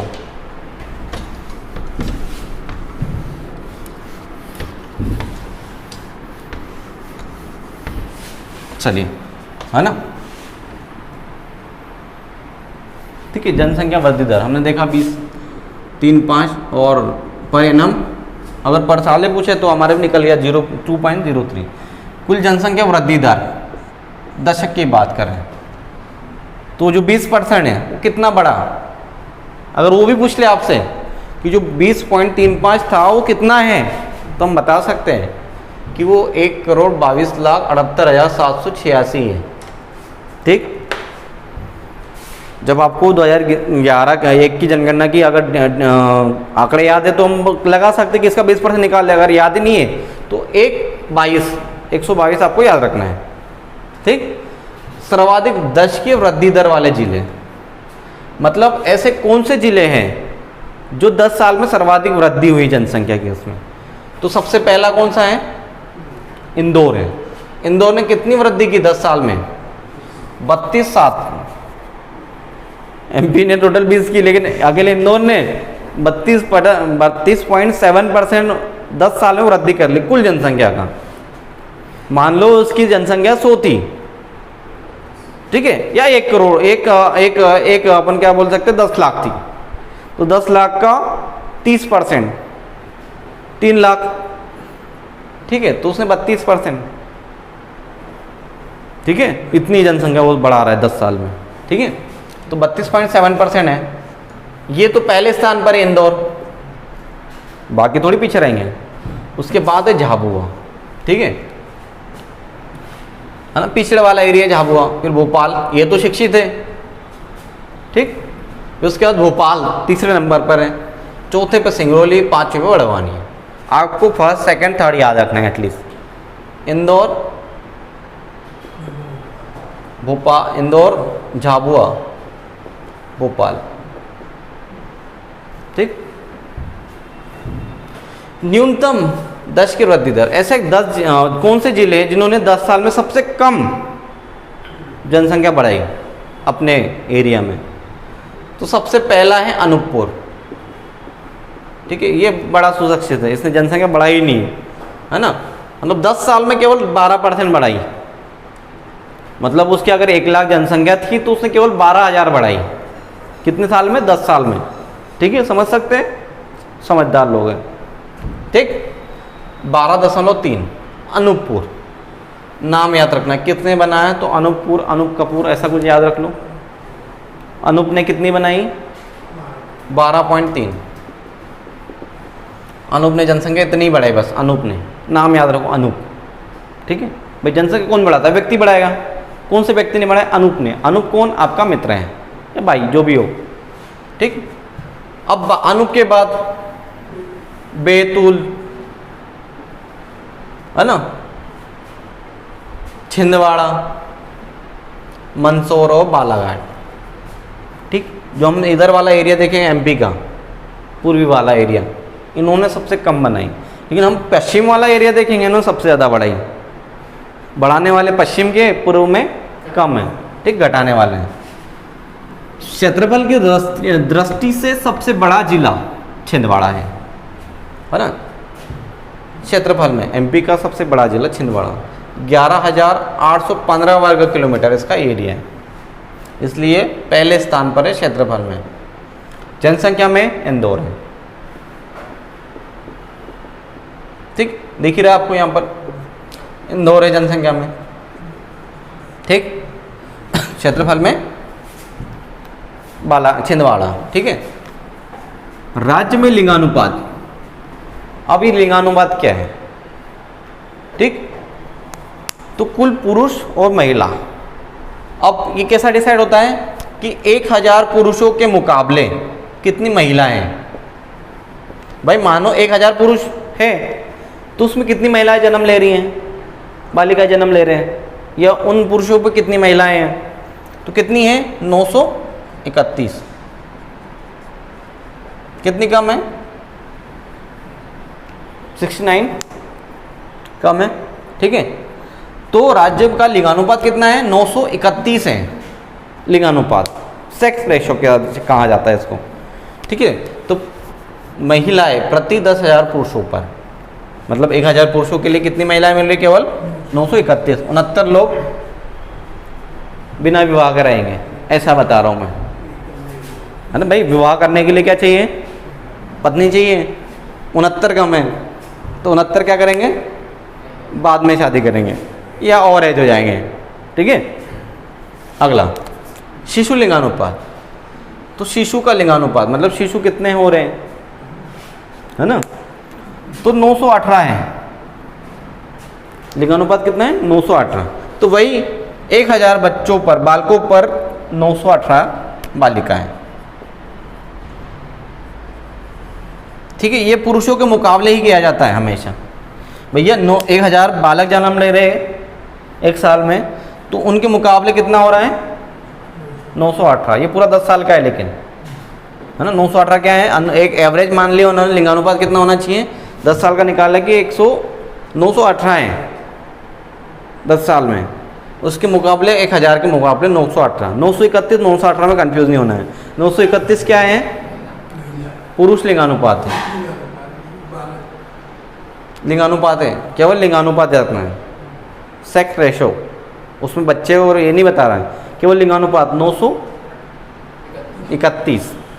ठीक, और शिशु की बात करें तो 908। देखो 18 वर्ष का क्या होता है? 18 वर्ष के बाद वयस्क कहलाता है। 18 के अंदर क्या आ जाएगा? शिशु, बच्चा। अवयस्क कहलाएगा ना। अवयस्क मतलब माँ बाप के लिए क्या होता है? बच्चा। तो बच्चा 18 साल आपको याद रखना है। जहाँ 18 आएगा वहाँ क्या लगाएंगे? शिशु, है ना, शिशु लिंगानुपात। 31 है, वयस्क हो गया, शादीशुदा। शादी की उम्र कितनी चाहिए? 31। तो 931। 900 दोनों में आएगा, कॉमन है भाई। 31 साल के बाद हम शादी करेंगे। ठीक है, लिंगानुपात की दृष्टि से देश के राज्यों में क्रम बता रहे, है ना। कुल कितने स्टेट है अभी? 28 हो गए और 8 यूटी है। ठीक, तो ये क्रम कम हो जाएगा, 19 पे आ जाएंगे हम लोग। ठीक, तो नहीं, तो अपन क्या पढ़ेंगे? जो जनगणना 2011 में हुई थी, ठीक है, ऐसा नहीं करेंगे इसको कम कर दिया, ठीक है, जो छठवां था वो छठवां रहेगा स्थान, जो अपने पढ़ा था ना, वो उसमें कहा था एक आपको वर्ड कि वर्तमान में पांचवा है, लेकिन 2011 के जनगणना के अनुसार पूछा उसने। अगर एग्जामिनर आपको पूछा है कि 2011 के जनगणना के अनुसार बताइए, तो हमें सब भूल जाना है कि वर्तमान में क्या है। हम क्या याद रखेंगे केवल कि उस समय उन्होंने क्या आंकड़े जारी किए, वो आंसर वहाँ चिपका देना है, ठीक है। तो यहाँ क्या था, 20वां स्थान है राज्यों के क्रम में लिंगानुपात। शिशु लिंगानुपात में 21वां है और 20वां लिंगानुपात में, ठीक है। सर्वाधिक लिंगानुपात वाले जिले हैं, ठीक है, जहाँ पर सर्वाधिक है ना लिंगानुपात है, तो बालाघाट में है 10-21। IMP क्वेश्चन है, 2019 में आ चुका है, ठीक है। सबसे कम लिंगानुपात कहाँ का है, ठीक, 19 में या 18-19 में है शायद, है ना, PSC में। सर्वाधिक लिंगानुपात 10-21। भाई उन्होंने कितना कहा है, 1000 तो होना चाहिए, 1000 मिनिमम स्टैंडर्ड क्या रखा है, 1000, लेकिन इनके पास कितना ज़्यादा है, 21 हो रहे हैं भैया, 21 साल क्या और हो गए हम, ठीक। तो 21, 10, 21। तीसरे नंबर पर कौन आता है, अलीराजपुर, ठीक है। फिर मंडला है ना, एक इसका 12 आता है शायद, 10-12, इसका 5 आता है, डिंडोरी है ना, और झाबुआ। तो आपको याद रखना है बाला, अली, मंडला, डिन, झाबुआ, ठीक है। न्यूनतम आप कौन करते हैं, तो भिंड है कब से सबसे कम, सबसे ज़्यादा देखो बा भी याद रख लो, बा भी क्या है लिंगानुपात, बा से बालाघाट, ये कम ये ज़्यादा, ठीक है, 10, 21 और ये 837, ठीक है। सबसे कम भीम का है भाभी, ठीक है। और उसके बाद मुरैना आता है, भिंड, मुरैना, ग्वालियर, दतिया, शिवपुरी, जो ऊपर का संभाग, ग्वालियर और चंबल संभाग, है ना, श्योपुर नहीं है। अगला कोई डाउट नहीं, चलिए और आगे बढ़ते हैं।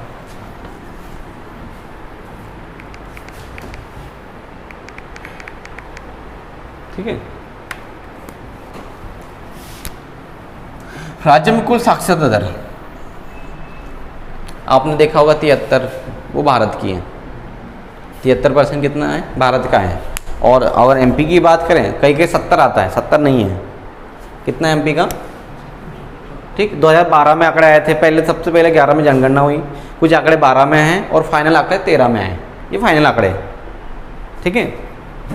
तो 69.32, ठीक है, 69.32% क्या है साक्षरता दर है। और भारत की बात में क्या करें तो 73% भारत में साक्षरता दर है।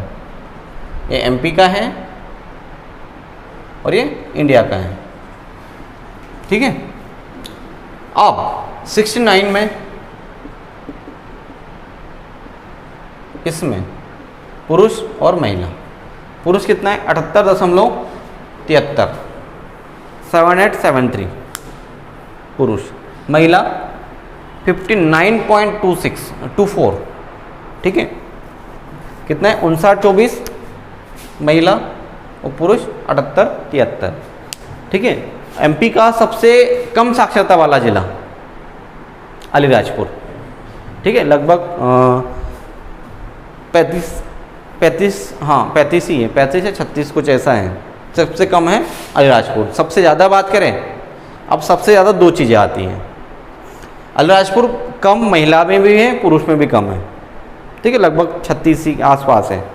और पुरुष की बात करें, सर्वाधिक साक्षर जिला की बात करें तो इंदौर, महिलाओं में बात करें तो भोपाल, सर्वाधिक महिला साक्षर जिला तो भोपाल, सर्वाधिक पुरुष साक्षर जिला तो इंदौर। हाँ, लेकिन कुल बता के बोले कि भाई साक्षर जिला कौन सा है तो जबलपुर, सबसे शिक्षित जिला कौन सा है जबलपुर, ठीक। सर्वाधिक एडवोकेट वहीं से निकलते हैं क्योंकि उनके यहाँ हाई कोर्ट है, बोले क्या काम करेंगे, वकालत करेंगे।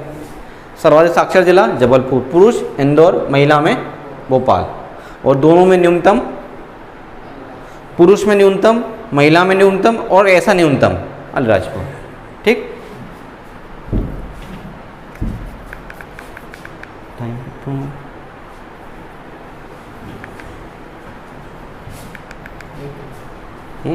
चलो, कोई दिक्कत नहीं। कितना परसेंट है? हाँ चल हो जाएगा। चलिए, है ना, आगे बढ़ते हैं। सर्वाधिक साक्षरता जिले जबलपुर का देखिए कितना परसेंट है। सर्वाधिक साक्षर जिला कौन सा है? मैंने बताया अभी आपको, जबलपुर है 81.07। ठीक है, और इंदौर है 80।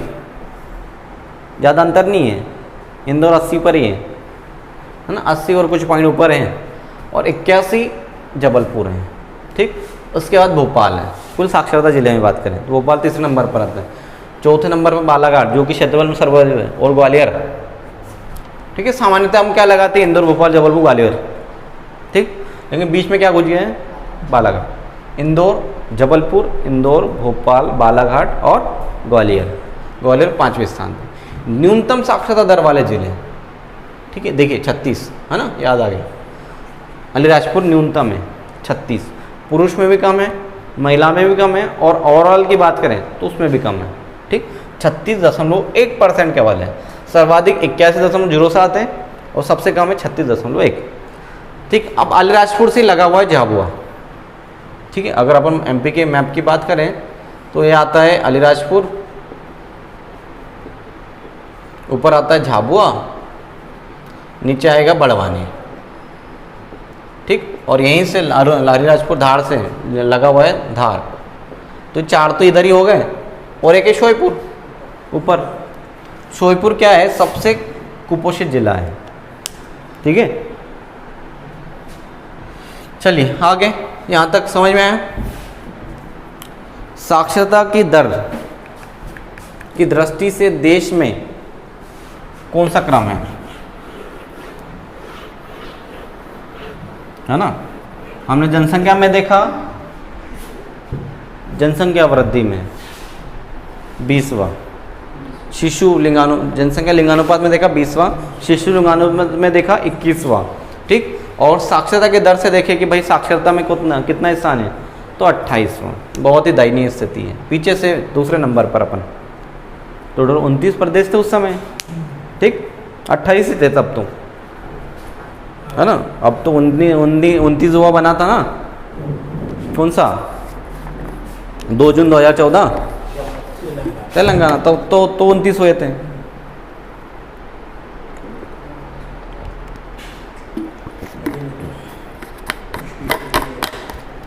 ठीक है, तो जब जनगणना हुई थी उस समय हम पीछे से पहले नंबर पर थे।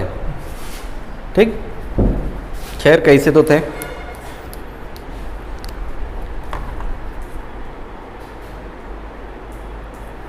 चलिए आगे बढ़ते हैं, है ना। सर्वाधिक साक्षरता दर पुरुष जबलपुर एवं इंदौर। ठीक, लेकिन पहले कौन आता है? इंदौर आएगा। दोनों की लगभग सेम है, ठीक है। इंदौर को पहला प्रेफरेंस दिया जाता है और सेकंड पे आता है जबलपुर। दोनों का सेम रेशो है। ठीक, न्यूनतम साक्षरता दर पुरुष अलीराजपुर। ठीक है, 42% पुरुष है और 30% महिलाएं हैं साक्षरता में। ठीक है, इंदौर में क्या, इंदौर जबलपुर में 87.3 है, और महिलाओं की बात करें 74.9 है भोपाल में। ठीक,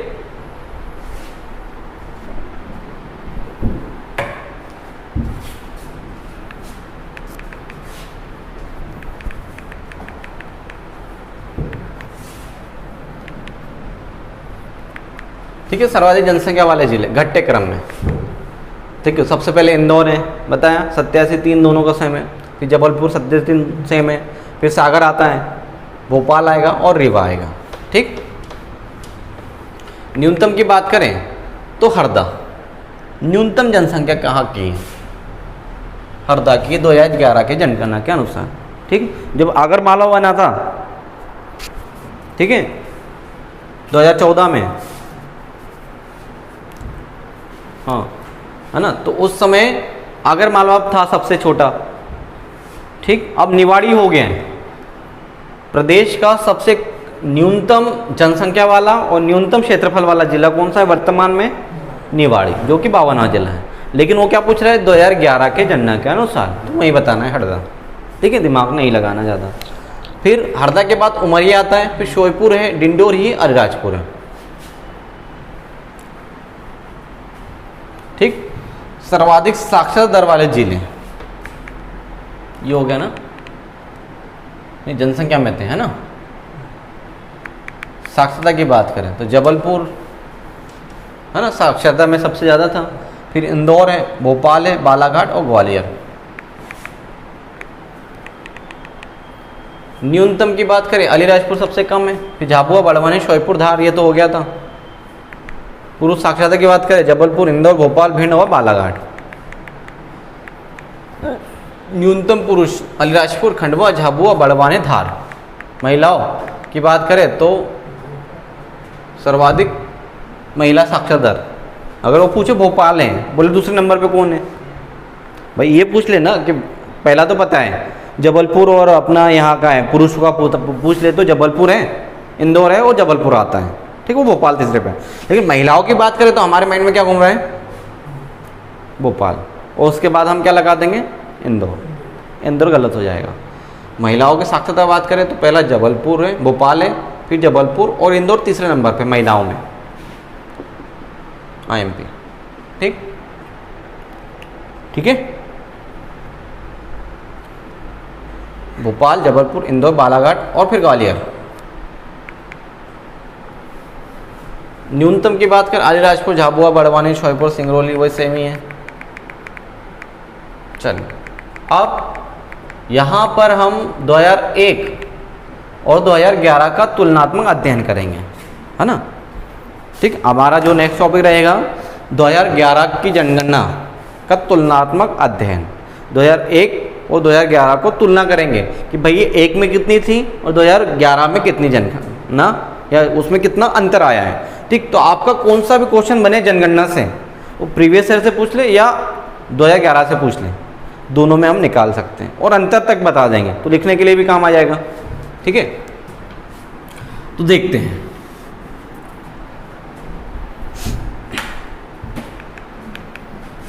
ठीक है, तुलना कर रहे अपन, ये 2001 के आंकड़े हैं और ये 2011 के हैं, ये वर्ष दे रहे हैं और ये उसके बता रहे हैं कि हम जनसंख्या की बात करें तो जनसंख्या की बात करें 2011 में कितनी, एक में थी इतनी थी 6,03,48,023।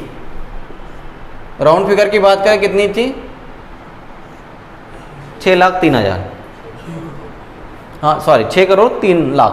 ठीक, और इसकी बात करें तो कितनी बढ़ी, 7,26 हो गई, है ना। कितना बढ़ा, 1,22 बढ़ा। हमने देखा था वहाँ पर प्लस कितना हुआ, 1,22 प्लस हो गया। ठीक है, तब जाके 7,26 हो गया, है ना। ठीक, कितना परसेंट वृद्धि हुई, कितना हुई, 20.35%। 35 है ना, 3 भी लिख सकते हैं अपन, 35 भी लिख सकते हैं। ठीक है, उसमें अंतर नहीं है।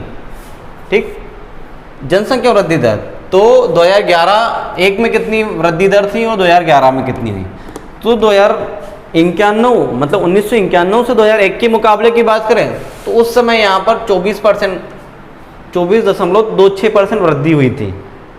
ठीक, और 2001 और 11 के बीच का अंतर को देखें कितना हुआ, तो यहाँ कम हो गया था। आज के लिए हमें ज़्यादा दिख रहा है, लेकिन वहाँ की बात करें 1991 में और 2001 में जब जनगणना हुई, 1991 से लेकर तो 2001 जब जनगणना हुई तो उन्हें देखा कि भाई 10 वर्ष में कितना परसेंट बढ़ी, 24.26% जनसंख्या बढ़ गई। लेकिन 2001 से 11 तक की जनगणना जब जनसंख्या कितनी बढ़ी, जनगणना हुई तो बोले 20% बढ़ गई, 20.3% बढ़ गई। ठीक, लगभग 1,22,00,000 जनसंख्या बढ़ गई। ठीक, अब ये आंकड़ा तो काफ़ी अधिक होगा, 40% तक हो सकता है। लिंगानुपात की बात करें तो 920 कब था, 2001 में, ठीक है 920। इधर कितना हो गया 931, बढ़ोतरी कितनी हो गई 11, ठीक। यहाँ भी बता सकते हैं यहाँ कितनी बढ़ोतरी हो रही है 24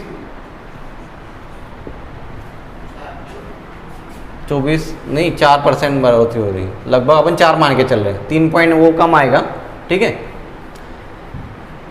ठीक 3.74 आ जाएगा, ठीक। तो अपन एवरेज क्या मान के चल रहे हैं 4%। इसकी कितनी परसेंट वृद्धि हुई थी,